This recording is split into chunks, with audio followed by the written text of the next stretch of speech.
अरिष्टासुर का उद्धार और कंस का श्री अपूर जी को ब्रज में भेजना। श्री सुखदेव जी महाराज कहते हैं, राजा परीक्षित से, परीक्षित, जिस समय भगवान श्री कृष्ण ब्रज में प्रवेश कर रहे थे और वहां आनंद उत्सव की धूम मची हुई थी, उसी समय अरिष्टासुर नाम का एक दैत्य बैल का रूप धारण करके आया।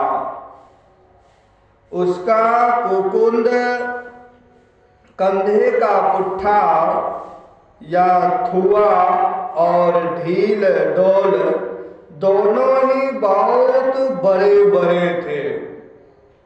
वह अपने खुरों को इतने जोर से पटक रहा था कि उससे धरती कांप रही थी। वह बड़े जोर से गरज रहा था और पैरों से धूल उछालता जाता था। पूंछ खड़ी किए हुए था और सिंहों से चहाड़ दीवारी, खेतों की मेढ़ आदि तोड़ता जाता था। बीच बीच में बार बार मूतता और गोबर छोड़ता जाता था। आंखें फाड़ कर इधर उधर दौड़ रहा था। परीक्षित, उसके जोर से हकरने से, निष्ठुर गर्जना से भयवश स्त्रियों और गौओं के 3-4 महीने के गर्भ अस्त्रवित हो जाते थे और 5-6 महीने के गिर जाते थे। और तो क्या कहो, उसके कुकुद को पर्वत समझकर बादल उस पर आकर ठहर जाते थे। परीक्षित, उस तीखे सिंग वाले बैल को देखकर गोपियां और गोप सभी भयभीत हो गए।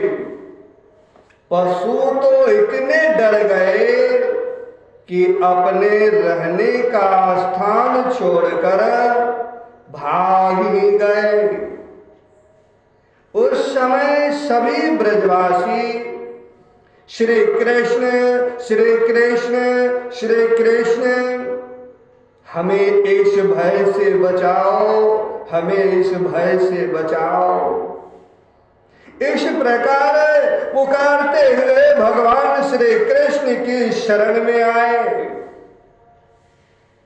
भगवान ने देखा कि हमारा गोकुल अत्यंत भयातुर हो रहा है, तब उन्होंने डरने की कोई बात नहीं है, डरने की कोई बात नहीं है, या कहकर सबको ढाढ़स बंधाया और फिर वृषासुर को ललकारा। अरे मूर्ख, महादुष्ट, तो इन गौओं और ग्वाल वालों को क्यों डरा रहा है? इससे क्या होगा? देख, तो जैसे दुरात्मा दुष्टों के बल का घमंड चूर चूर कर देने वाला यह मैं हूं। इस प्रकार ललकार कर भगवान ने ताल ठोकी और उसे क्रोधित करने के लिए वे अपने एक सखा के गले में बाह डालकर खड़े हो गए। भगवान श्री कृष्ण की इस चुनौती से वह क्रोध के मारे तिलमिला उठा और अपने खुरों से बड़े जोर से धरती खोदता हुआ श्री कृष्ण की ओर झपटा। उस समय उसकी उठाई हुई पूंछ के धक्के से आकाश के बादल तितर बितर होने लगे। उसने अपने तीखे सिंग आगे कर लिए, लाल लाल आंखों से टकटकी लगाकर श्री कृष्ण की ओर टेढ़ी नजर से देखता हुआ वह उन पर इतने वेग से टूटा मानो इंद्र के हाथ से छोड़ा हुआ वज्र हो। भगवान श्री कृष्ण ने अपने दोनों हाथों से उसके दोनों सिंग पकड़ लिए और जैसे एक हाथी अपने से भिड़ने वाले दूसरे हाथी को पीछे हटाता है, हटा देता है, वैसे ही उन्होंने उसे 18 पग पीछे ठेल कर गिरा दिया। भगवान के इस प्रकार ठेल देने पर वह तुरंत लंबी लंबी भगवान के इस प्रकार ठेल देने पर वह फिर तुरंत ही उठ खड़ा हुआ और क्रोध से अचेत होकर लंबी लंबी सांस छोड़ता हुआ फिर उन पर झपटा। उस समय उसका सारा शरीर पसीने से लथपथ हो रहा था। भगवान ने जब देखा कि वह अब मुझ पर प्रहार करना ही चाहता है, तब उन्होंने उसके सिंग पकड़ लिए और उसे लात मारकर जमीन पर गिरा दिया और फिर पैरों से दबाकर इस प्रकार उसका कचूमर निकाला, इस प्रकार उसका कचूमर निकाला जैसे कोई गीला कपड़ा निचोड़ रहा हो। इसके बाद उसी का सिंग उखाड़ कर उसको खूब पीटा, जिससे वह पराही रह गया। परीक्षित, इस प्रकार वह दैत्य मुंह से खून उगलता हुआ और गोबर मूत करता हुआ पैर पटकने लगा, छटपटाने लगा। उसकी आंखें उलट गईं और उसने बड़े कष्ट के साथ प्राण छोड़े, बड़े कष्ट के साथ प्राण छोड़े। दुष्टों की यही गति होती है। अब देवता लोग भगवान पर फूल वर्षा कर उनकी स्तुति करने लगे। जब भगवान श्री कृष्ण ने इस प्रकार बैल के रूप में आने वाले अरिष्टासुर को मार डाला, तब सभी गोप उनकी प्रशंसा करने लगे। उन्होंने बलराम जी के साथ गोष्ठ में प्रवेश किया और उन्हें देख देख कर गोपियों के नयन मन आनंद से भर गए। परीक्षित, भगवान की लीला अत्यंत अद्भुत है। इधर जब उन्होंने अरिष्टासुर को मार डाला, तब भगवन्य में नारद जो लोगों को शीघ्र से शीघ्र भगवान का दर्शन कराते रहते हैं, कंस के पास पहुंचे। उन्होंने उससे कहा, नारद जी ने कंस से कहा, कंस, जो कन्या तुम्हारे हाथ से छूटकर आकाश में चली गई वह तो यशोदा की पुत्री थी, और ब्रज में जो श्री कृष्ण हैं वे देवकी के पुत्र हैं। वहां जो बलराम जी हैं वे रोहिणी के पुत्र हैं। वसुदेव ने तुमसे डरकर अपने मित्र नंद के पास उन दोनों को रख दिया है। उन्होंने ही तुम्हारे अनुचर दैत्यों का वध किया है।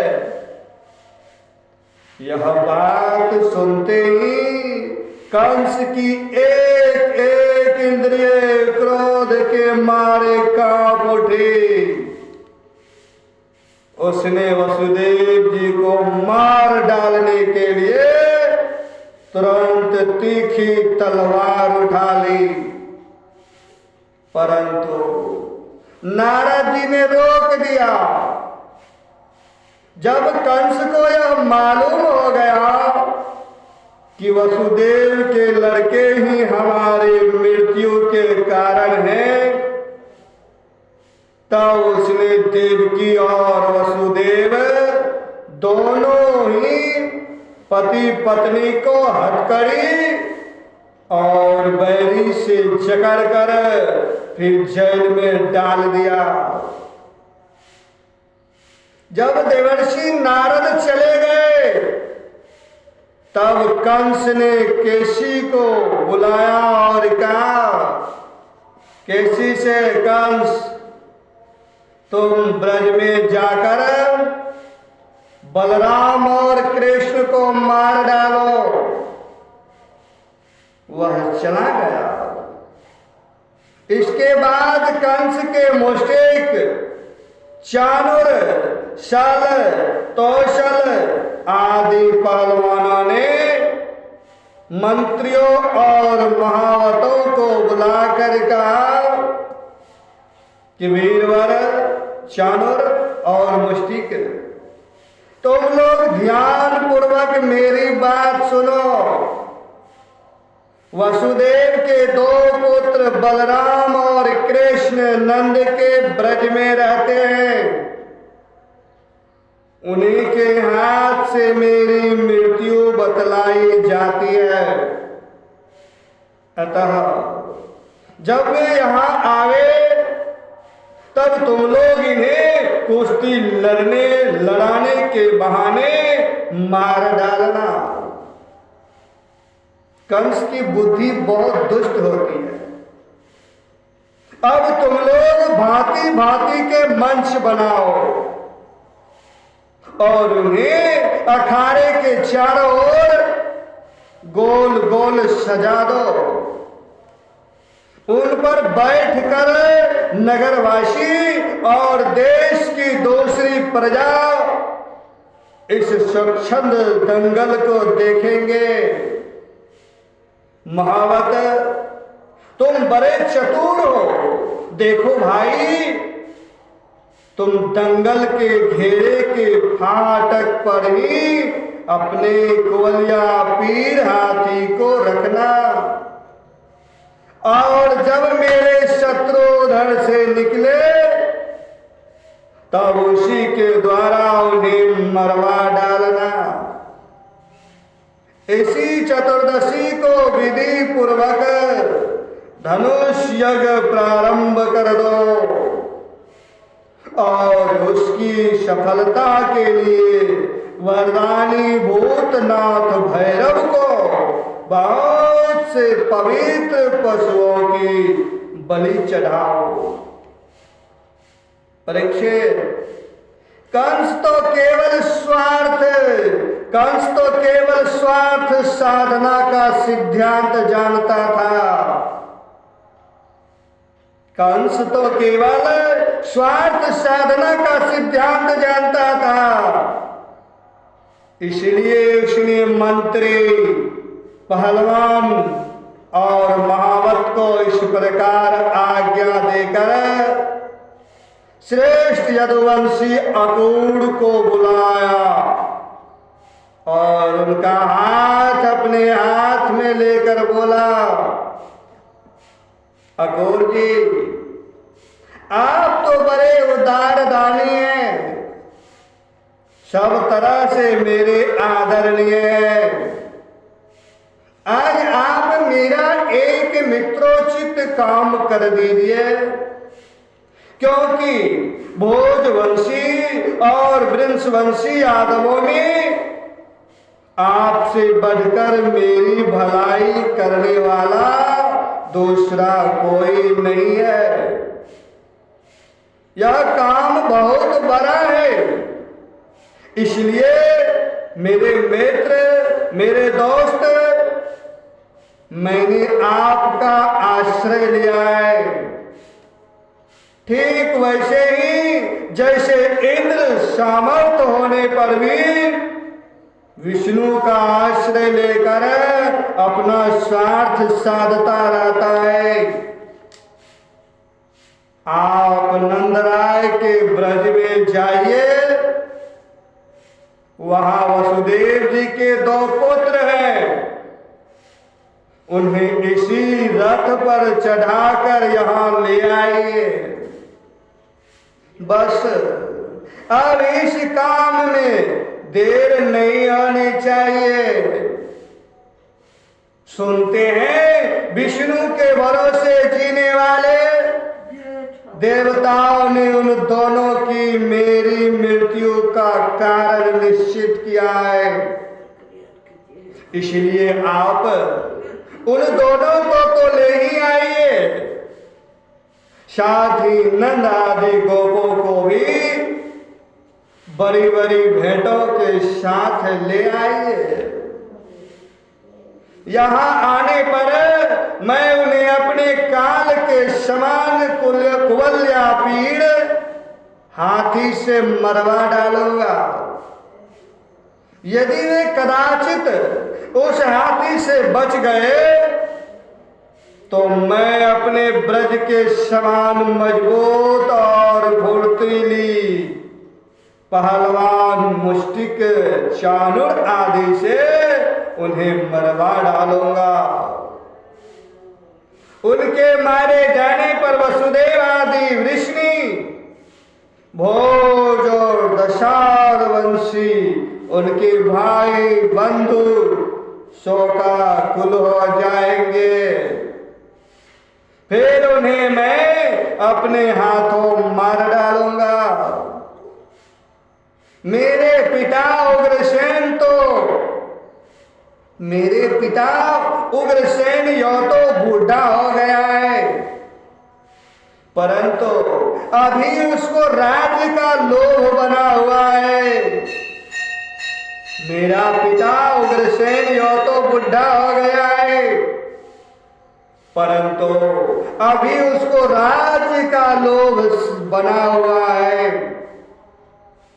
यह सब कर चूकने के बाद मैं उसको, उसके भाई देवक को और दूसरे भी जो जो मुझसे द्वेष करने वाले हैं, उन सबको तलवार के घाट उतार दूंगा।